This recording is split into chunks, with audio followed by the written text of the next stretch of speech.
Hello, my fellow viewers and subscribers. This is Supercholatemilkshake, and I'm here talking about Poppy Playtime. Okay, so yes, Chapter 5 has just been released of recent, and yes, I am writing on a subject that is very, very topical right now for gamers, but I think I want to talk about this anyway, because you know what? I didn't like Poppy Playtime the very first moment I heard about it. When the game released, I actually was in my internet outage period, because Dad had the internet turned off in my room, and Sarah asked if I heard of Poppy Playtime. The very first thing I went was like, what? Poppy Playtime? And I kind of didn't like it just by the name alone, but when I finally got onto the internet and heard about all the things that the developers did after the first chapter, like, I immediately knew that this wasn't going to end well. And honestly, I was only keeping an eye on it from a distance. I'm keeping an eye on the game from a distance anyway, because personally, I just kind of wanted to see where this train was going and where things were headed. And you know what? I kind of personally agree with Mark, but before I get to that, I might want to get to my own gripes first. First of all, we have the controversies to cover. First of all, I know that they actually endorsed an NFTs, which already were a big problematic thing at the time. Of course, they also ended up having to announce a movie before they were even to the second chapter yet, which is like, why? You're not even finished with the story, and it doesn't even feel like you're ever going to be finished with the story after the release of Chapter 5, which, by the way, I will cover in a bit, but that's neither here nor there. Sorry, I'm stumbling over myself here just a little bit.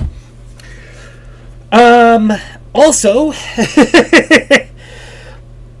I do not like the fact that they also ended up getting in controversies with other YouTubers as well, and other game developers as well, which also wasn't very good either. And you know what? They charged the first chapter for like $5, when technically it was beaten in less than 30 minutes, could be beaten blindfolded, and really didn't have too much content to it. Like, why? Why is that the case? And no, I didn't fall in love with Astral Shift because of Poppy Playtime. I actually liked him because of all the speedruns and ridiculous stuff that he did with Security Breach, okay? But I do kind of watch him for the Poppy Playtime content too, because you know what? He did do some pretty fun things with it too, but that's neither here nor there. The real truth is, no matter which way you look at it, like, I knew Poppy Playtime was going to head down a road that, honestly, it was never going to redeem itself. And, honestly, I'm going to end up comparing it to Bendy and the Ink Machine a lot, and I may even compare it to Garden of Banban here in a little bit.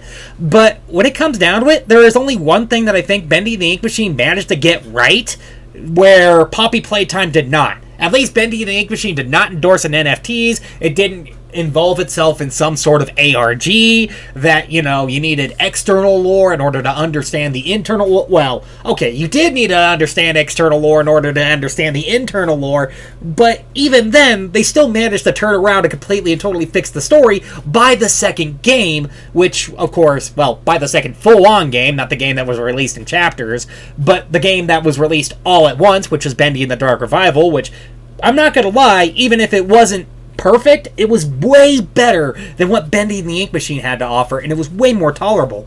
But otherwise, I think Poppy Playtime's kind of going down the same route that Bendy and the Ink Machine is going down and Garden of Banban is going down. However, like, see, with the recent release of Chapter 5, now we're officially starting to question what the heck is the player even there for?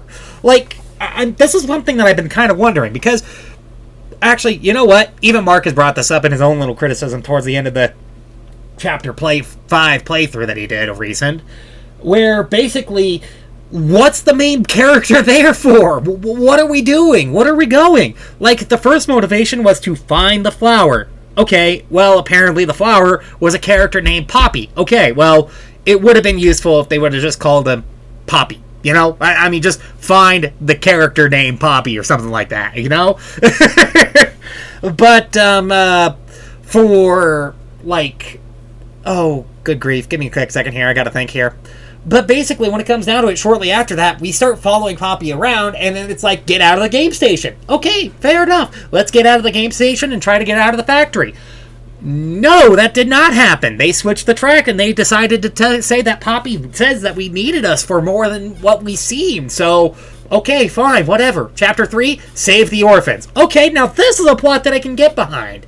Okay, so there is an orphanage underneath the factory. Would have been useful to know way sooner than this, because it almost feels like they're just completely and totally flying off the seat of their pants right now. Because, you know, if there was hints of an orphanage, we would have seen something like that in Chapter 1, or known something about that in Chapter 1. And honestly, that lack of foreshadowing doesn't get any better. Because you know what? Going from there, we start going even deeper into the factory. I mean, like, deeper underground, by the way. Like, by the point you get to the, I think by the time we get to, like, Chapter 96 or something like that, we're going to be past the Earth's core, headed our way to Australia. Gravity is completely inverted. The prototype is now out of alpha. And they have some other characters that have some really stupid names.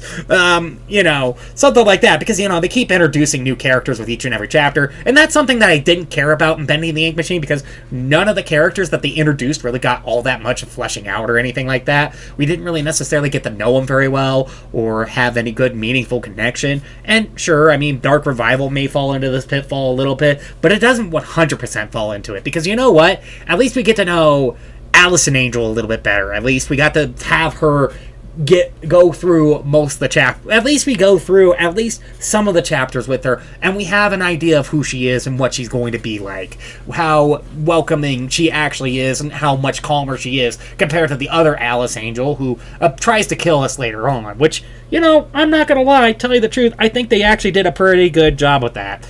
But that's still neither here nor there. I mean, I did think they did a better job with it in the chapter, in Dark Revival. I hope they also managed to expand it a little bit more in the City of Ink, but that's neither here nor there. Again, like I said, I'm comparing it to Bendy and the Ink Machine, but again, that's kind of something that Bendy and the Ink Machine did, was that they always introduced, like, a new character each and every chapter, and they only gave us that one chapter to really flesh out the character, and there was, like, only one character that this really worked out with, which was the Allison Angel, and in nothing else. Yeah. Like, seriously, Chapter 3 was the best chapter for Bendy and the Ink Machine. And again, that's another comparison I can make, because Chapter 3 was also the best that not Bendy, but Poppy Playtime had to offer. Like, it was dark. There was actual gameplay elements in between some of these other elements. Well, okay, not entirely, but still. There were at least gameplay in between the puzzle elements, and some elements where basically you had to survive just to get through, you know? Something that would keep you on your toes, keep you going, because, you know, that's something that I think, actually, somebody brought this up in another video of recent, and you know what? I do agree with them. This is kind of what made Resident Evil so popular, because, you know, in between the puzzles, you need something to do. You need something to chew upon and think about, you know? And, like, when it comes down to it, having, like, those little survival horror moments where basically you have to conserve ammo and watch for your health and, you know, dodge all these things that are coming after you or whatever, because, you know, I mean, heck, I think even Alyssa does this a lot better, because, you know, even if the area is completely and totally empty, that means that you don't have to be there, you know? But anyway, that's neither here nor there. The real truth is that, yeah, like, it really does hammer in the point of most of the problems that Poppy Playtime happens to have, and also the hand mechanics, the grab pack. Like, it's cool for the first chapter, or the first two chapters anyway, but by the time you get to the third, it starts to get a little bit worn out. But maybe that's kind of why they introduced the flare gun, is because they knew it would get worn out. But then, of course, they get into chapter 4, and then they kind of ran out of ideas for the flare gun, and then they decide to go back to basics, and then have this whole pressure cooker hand, and then this hand that basically mimics the green hand, except for it has different elements. And sure, while these aren't bad ideas, honestly, most of the mechanics that it required for this requires you to switch the hand so freaking quickly with a system that doesn't switch very quickly, you know? Like, they're expecting too much out of you from a system that gives you too little. And yes, it is literally the system giving you not enough for the lot that they expect from you, which already says a lot, doesn't it? And not to mention, they also don't lay things out very well either. Like, some things just don't make sense when they should. And some level design isn't very coherent or readable. And that's kind of an issue with Poppy Playtime from, like, the very beginning as well, where basically you have to walk around and explore. And sure, there's nothing wrong with walking around and exploring. Sometimes there can be fun found in that, but when you don't really necessarily give them too many context clues or any idea of how to solve some of these things, more than likely they're probably going to end up getting bored and brute force the puzzle anyway. Because, you know what, when it comes down to it, both the people that I saw play it brute forced the emotions puzzle thing, you know? The room where you basically unlock the secret where Huggy Wuggy was trying to have his final brainwashing so that he can become a perfect toy that's happy and soft and plush and cuddly and all that other stuff, when technically that never happened. And, well, apparently will never happen again, not unless they're probably going to bring back Huggy Wuggy and Kissy Missy, despite the fact that they ended up being killed by the prototype, which, you know, hey, look, I'm not caring about spoiling this. That goes to show how much I do not like it. When I do not care to spoil it, that is already a problem, okay? But, you know, that's something I gotta say is a problem with Poppy Playtime altogether. Something that I think a lot of people are kind of overlooking for the sake of mob and whatever else reason they want to, because they're trying to be avid fans. But honestly, I can't take it. Like, and with the fact that they're also planning to do a Chapter 6, more than likely it doesn't look like the story's going to ever end anyway. Especially with the fact that, again, they have to add a new frickin' character every single time, despite the fact that we don't know anything about the characters that they introduced from the very first chapter. No, seriously. I mean, Bendy and the Ink Machine also had this problem as well. Well, okay, maybe not to the same extent at least, because at least Bendy and the Ink Machine kept most of its cast simple. I mean, there was Boris the Wolf, there is Bendy, and you know what? At least there was Alice Angel. Well, kind of. Then, of course, we also had Sammy Lawrence, too. But then, of course, they decided to introduce the Projectionist in Chapter 3, and honestly, he had a very cool moment. I mean, honestly, the scariest frickin' moment inside the entire game. Unfortunately ruined by the rest of the game, but that's neither here nor there. And also, like, and then they decided to bring him back, and they also introduced Bertram Piedmont in Chapter 4. And, I mean, see where I'm coming from here? Bendy the Ink Machine fell into it, but it wasn't all that bad because they didn't introduce that many characters per chapter. Meanwhile, for Poppy Playtime, they have, like, up to 10, 20 characters introduced per chapter. Like, I can't name them all because I can't remember them all because they have that many characters.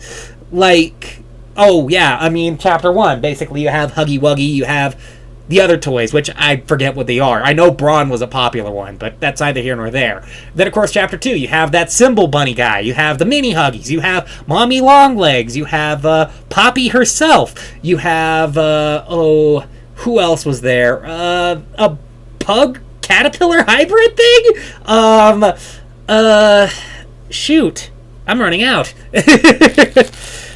I think they also had a Daddy Longlegs too, but I'm not quite sure. They also had a Baby Longlegs too mentioned inside that chapter as well, though granted, I don't think they really never did anything with that character besides the cameo in Chapter 5, but again, that's neither here nor there.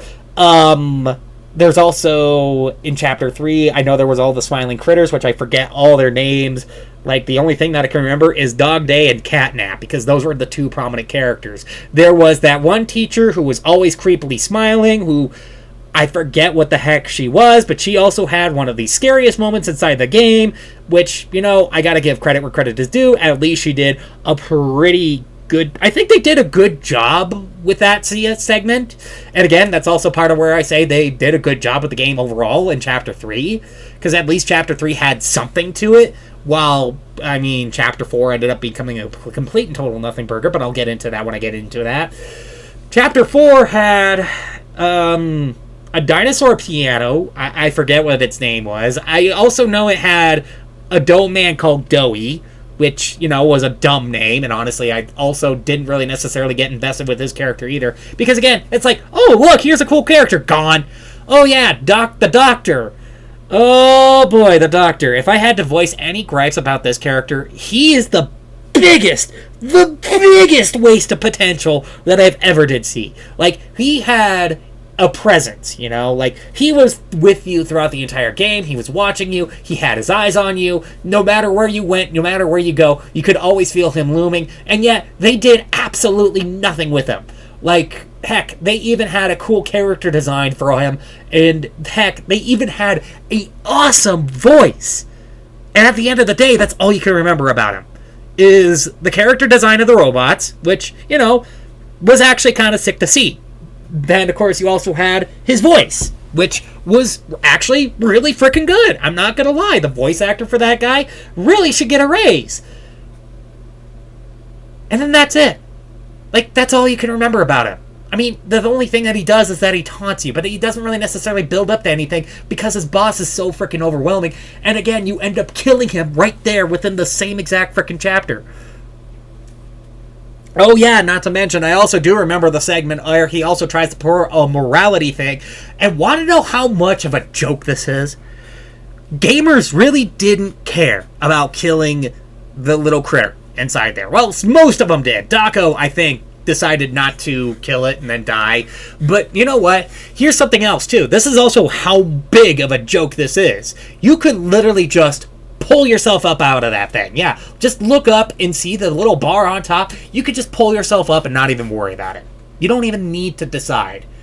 Because that's how much of a joke the choice is. There is no point to it whatsoever. If they were going to have like a complex morality system that actually mattered, then you know what they would actually have done? You know, actually, I would have done something completely and totally different. But maybe I should talk about Chapter 5 too, because you know what? Chapter 5 introduces Giblet. It also introduces the Inside Animals, which I have no idea why they introduced these guys. I think they were just introduced for merch reasons. And that's it. Like, that, actually, no, that's the whole point of introducing all these freaking characters, is because they want to make merch off of them. Because, you know what, that's also the reason why they also introduced the bad critters, the whatever the critters called again from Chapter 4.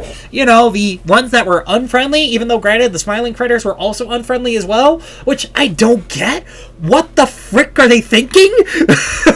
Duh! I mean, wow, talk about complex, okay? Unnecessarily complex.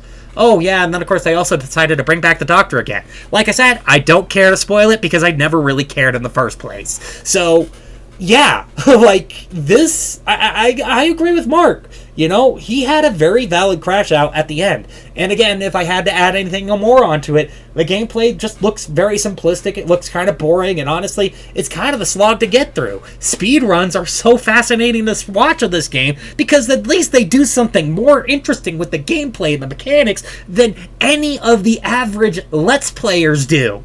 You know? It's like, really, come on, what's going on here?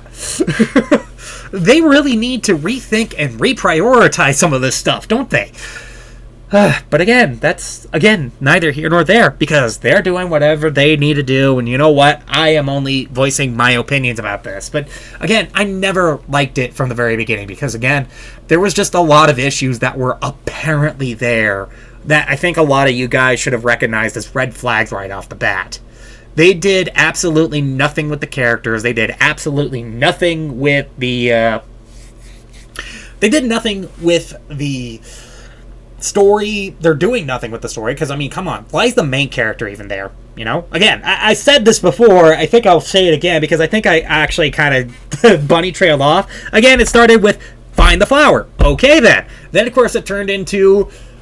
let's get out of here. Then it turned into, you're so more important than you ever realize. And then after that, it turned into, save the orphans. And it was like that for Chapter 3 and Chapter 4. Then in Chapter 5, they said, oh, the orphans are dead. So why the frick are we here? Why are we stuck in this heck hole of a factory? Like, what's our importance? What's our value? Oh, now we gotta stop the prototype? Well, okay, fine, but then wouldn't that would have been just solved if they would have just allowed us to frickin' blow up the frickin' factory in the frickin' first place?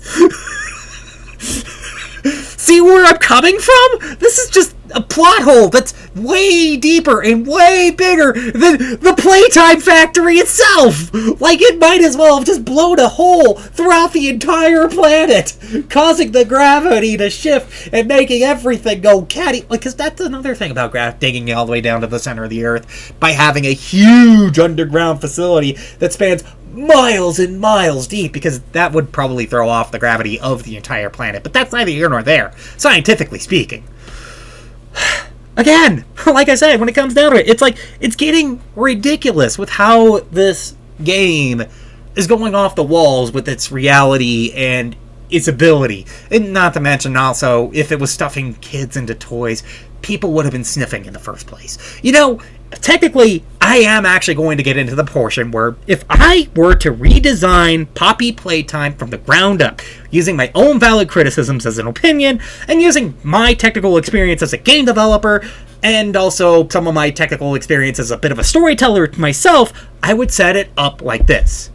I would allow it to have that moral dilemma choice like it did in Chapter 4, but with more reason to it, with more feeling to it, okay?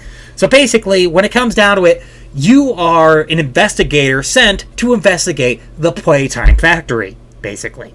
But when you walk in there, you find out that nobody is there, the factory is quiet, and all there is just you and the toys. Well, and then you come to realize that isn't fully the case anymore. When you walk in, you basically come in looking for accounts of fraud, people disappearing, and of course, well, actually, fraud and people disappearing, really. I don't think I can think of a third one, but still, those are good reasons, okay? Those are good reasons for somebody to come in and start investigating the factory, because you know what? When it comes down to it, there is a lot of weird things that are going on in this factory, and a lot of people are getting a little bit suspicious, and people are starting to hold back some of their money and such. So you have to come in and check out and see what's going on here. When you start getting deeper, you find out that some of these toys are alive and apparently seem to have some sort of internal organs shoved into them. And honestly, you start thinking, okay, this is not morally correct. However, you also end up meeting some of the characters that honestly end up influencing the game. Which, by the way, I think I would include the Doctor.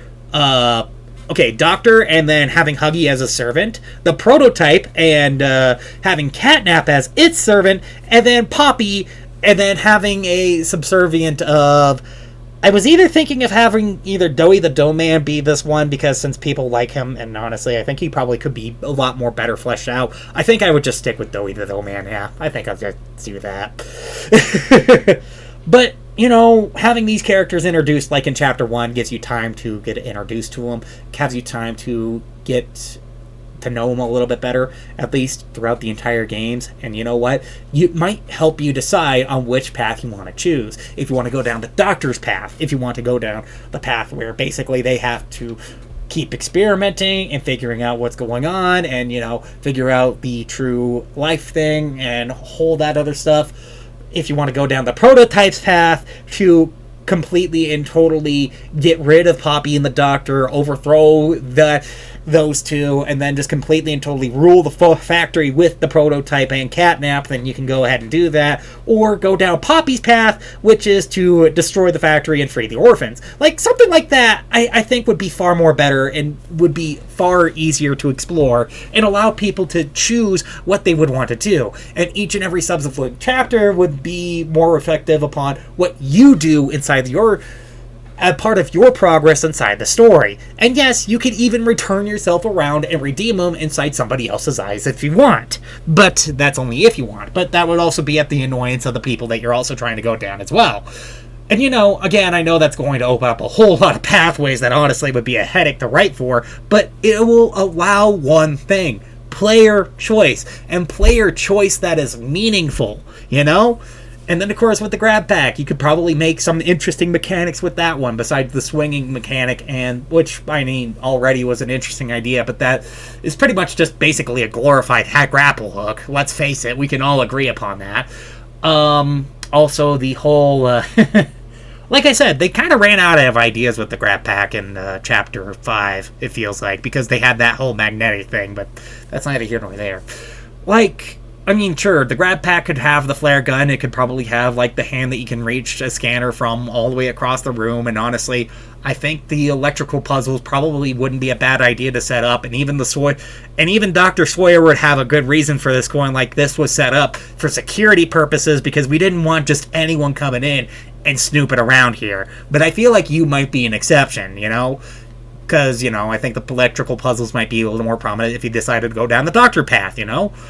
And, for, like, the prototype, maybe we could have different puzzles that would involve, of like, hey, how on earth do you take care of this big guy, or this big guy, or whatever, or this drone taking care of the factory, because we're trying to take it over, Or, like, if you wanted to go down Poppy's path, which basically would involve having to wipe out the doctor and the prototype, and then going like, okay, how on earth do you try to take care of the prototype that tries to manipulate you and not killing him, and also the doctor who is also trying to manipulate you about destroying everything that you have here, because everything here is important, and we're trying to do a service to humanity by trying to figure out everlasting life and trying to crack the code so that we can live forever and we don't have to worry about extinction, like stuff like that. I think something like that would have been far better and far more better executed, and again, this is using some of my own game knowledge, my own knowledge as a bit of a developer, and also my knowledge as a storyteller. Would be interesting. It would tell a more compelling story. It would make these characters seem a lot more interesting and compelling. It would give reasons why these characters are doing the way they're trying to, or the things that they're trying to do, because, at least it'll give the doctor a reason why they're trying to stuff human bodies into toys, is because they're trying to make them immortal, make them live forever. The prototype is more convinced on power, so that they want to rule the entire factory, and Poppy just wants people safe, so she's more worried about getting the people that are currently inside the factory that are still living and breathing and getting them out of there, so that, technically this is kind of the dynamic that they kind of already have, but they don't have it 100%. They don't have it solidified, and again, it's something that it wasn't brought up until I ended up bringing it up towards the end of the episode. Like, they didn't really necessarily execute those ideas very well, because again, I wouldn't have necessarily thought about them until I thought about them myself and putting them into the game. Which again, really goes to show how much of a mess Poppy Playtime really is. Again, something I think a lot of people really do. I think that's something that I think some people are kind of missing too. But there are people who are also viewing Mark's Crash Out to be valid, because, right now the gameplay mechanics look to be nothing more than just chase, puzzle, chase, puzzle, chase, puzzle. Like, I think the only thing that they managed to get right was that one segment with Huggy Wuggy, and you're trying to solve a puzzle while trying to drag some batteries to a certain point while he patrols the area. Like, that's the only time where it gets a bit of a highlight. But even then, that ends up falling flat because it's so freaking short. And if you know what you're doing, you could get it done in seconds. Like, what's the point of this segment? Why does this segment even exist? And then it's back to puzzle, which, is stupid, bare bones, and minimal. Like, you don't even need to go looking for secrets anymore, because you know what? You shouldn't be bothered to. Now you're just trying to get through the slog that they're giving you of puzzle after puzzle after puzzle after puzzle. And then they give you this whole threatening element, and then it feels kind of faked because, oh yeah, remember the Lily Love Braids segment, where she's chasing you down and humming a tune and such. Like, that segment also kind of felt like it was a forced hand, too. Like, that really wasn't necessarily the best segment either. And a lot of people kind of went like, what are we doing again? Again, like I said, when they do all this, they really kind of nullify the reasons to play this game. They really end up falling flat and falling short. At this point, they can't really afford to end it, but at the same time, they can't really afford to continue it forward either. There is no point. They have no more investment. There is no reason to keep going forward with this. Because again, they didn't think it through, and it feels like they didn't think it through. Even if they wanted to say behind the scenes that this is what they had planned the entire time, I don't think that's the case. I think they were just trying to make as much money as they possibly can by making as much marketable characters as they possibly can, and then shoving them inside a horror game because that's what's popular. They didn't care about the art, the time, or the craft, or the passion that it took to make a game like Five Nights at Freddy's. Heck, I swear, even Bendy the Ink Machine had some hard time and passion put into it. Oh yes, I also mentioned Garden of Bam Bam too. You know one thing that Garden of Bam Bam does right that Poppy Playtime completely and totally fails upon? At least the main character of that game has some motive too. They're a parent looking for their kids. Yeah, seriously. They're just a parent looking for their kid. That's it. Like, even with all the weird stuff that's going on around it that makes you question why you're even here, at least they remind you at the beginning of the game, when you're a parent looking for a kid, time is a delicate matter. Like, okay, so why is it that Poppy Playtime doesn't get this right? I mean, and Bendy the Ink Machine, like, honestly, I think, okay, that one kind of meandered from its own point, but then kind of came back to its point, but then kind of meandered again. Well, at least with Bendy and the Dark Revival, at least it gave you a point of being there, because, because of the villain, really. I mean, the villain was the main reason why you were down there. And again, like, again, that's something I think Bendy and the Dark Revival actually happens to also get even more so right than what Bendy and the Ink Machine managed to do. You know, I said that's something I gotta bring up. Again, like, I don't think they necessarily know what they're doing. And look, I'm not saying that a chapter system can work, okay? But you need to have it planned out. Because, first of all, you gotta look at what either Telltale Games has done. And you know what? How about for a more recent example? What about Dispatch? You know, it's a game that came out of recent, sometime in November, and honestly, it actually became very popular when it came out. And you know what? Actually, even I decided to buy the game and play it, and did a whole entire live stream overnight just playing it, you know? I think I got the bad ending with Invisigal, but I did get the good ending with Blonde Blazer, so, you know, that's neither here nor there. But look, when it comes down to it, the reason why those games worked was because they had a plan. They planned it out. And you know what? Even most of the Telltale Games series ended up feeling more like their own individual games rather than feeling like parts of a story, you know? Even if they did kind of go together in a bit of a big old conclusion with a major story ending event, you know? Like, for example, the Sam & Max series. Like, sure, they work individually. Like, they don't have to connect to each other in order to work. But at the same time, like, you take a look at the broader picture, there is still an overarching story there that has started since the very beginning. And honestly, like, even they make reference to that in the later chapters, too. And you know what? That's something I think was also very impressive. You know, again, like I said, it's an excellent example of how to do a chapter-based system.